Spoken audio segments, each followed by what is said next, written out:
McLaren Marauder Concept 2025. For years, the Lamborghini Urus has been the undisputed king of the super SUV hill, a four-door brute that prints money for Santa Gata. Meanwhile, McLaren has steadfastly claimed it would never build an SUV, holding true to its purist, lightweight supercar ethos. But what if they caved, and did it entirely on their own terms? This, the McLaren Marauder concept by artist Quark Pixel, is that glorious, hypothetical answer. It's a two-door middle finger to practicality, a high-riding missile that suggests the ultimate driving thrill isn't limited to a ribbon of perfect asphalt. It's a machine built for power sliding through a gravel hairpin with a V8 screaming behind your head. The idea of a safari supercar isn't new. Porsche has done it with the 911 Dakar, and Lamborghini with the Huracan Sterrato. But this concept takes it a step further. This is a ground-up design that bakes the off-road capability right into the McLaren DNA, instead of just bolting on a lift kit and plastic cladding. It maintains the cab-forward, mid-engine-esque proportions of a true McLaren while adopting the ground clearance and muscularity of a Baja trophy truck. The Marauder argues that the soul of a supercar, its precision, power, and driver-focused engineering, can and should be unleashed anywhere. It's a statement that your multi-million-dollar toy doesn't need to be afraid of a little dirt. The bodywork is a fascinating blend of familiar and completely alien. Those boomerang headlights and the smooth, flowing hood are pure 720s, but they're perched atop a rugged, gaping front fascia with exposed tow hooks and aggressive venting. The entire lower section is clad in durable-looking matte black, ready to deflect rocks and scrapes. The profile is where things get really interesting. The sloping, coupe-like roofline flows into ridiculously wide haunches, barely containing the massive, knobby off-road tires.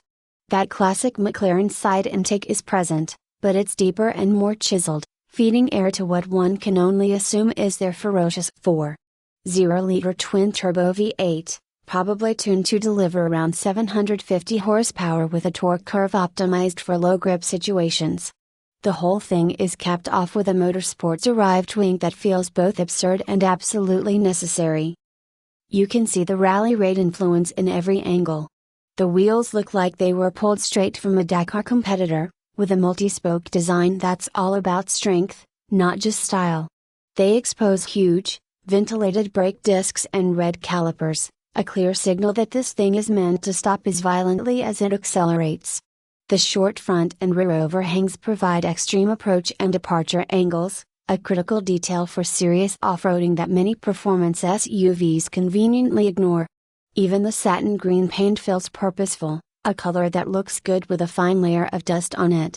This machine is built on the core McLaren principle of functional design, where every scoop, wing, and surface serves a purpose, only here the purpose is high-speed off-road domination.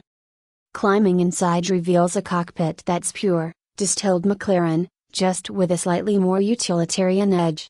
The cabin is swathed in dark Alcantara and exposed carbon fiber, immediately telling you this is a serious performance machine. Deep, heavily bolstered bucket seats clamp you in place, complete with cutouts for a racing harness and accented with lime green contrast stitching that echoes the exterior. There's no back seat, of course. That space is likely reserved for the engine and reinforced suspension components. The focus is entirely on the driver and perhaps one very brave passenger. The high center console flows seamlessly into the dashboard, creating a cocoon-like environment that isolates you from the outside world and connects you directly to the machine. The driver interface is a masterful execution of minimalist functionality. A thick, Alcantara-wrapped steering wheel sits in front of a fully digital instrument cluster, likely configurable to show vital off-road data like pitch, roll, and suspension travel alongside the typical tachometer and speedometer. The large, portrait-oriented central touchscreen looks borrowed from a 765 LT, handling infotainment and vehicle settings, but you'll also notice a few chunky, physical controls for critical functions. These are likely designed for easy use with driving gloves on. One can only imagine the drive mode selector would have options like gravel, sand, and a full-on Baja mode in place of the usual sport and track, completing the transformation from supercar to all-terrain weapon. Ultimately, while the Marauder is a digital fantasy, it poses a tantalizing question for McLaren and the entire industry. By sacrificing rear seats for a purer, more focused two-door layout, it sidesteps the identity crisis plaguing other super SUVs, which often feel like compromises between a sports car and a family hauler.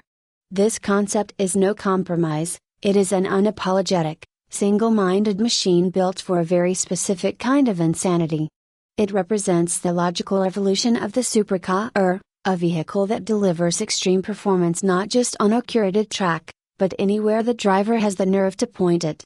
McLaren may never build this exact car, but the spirit of the Marauder, the idea that ultimate speed doesn't need a road, feels like an inevitable and thrilling future.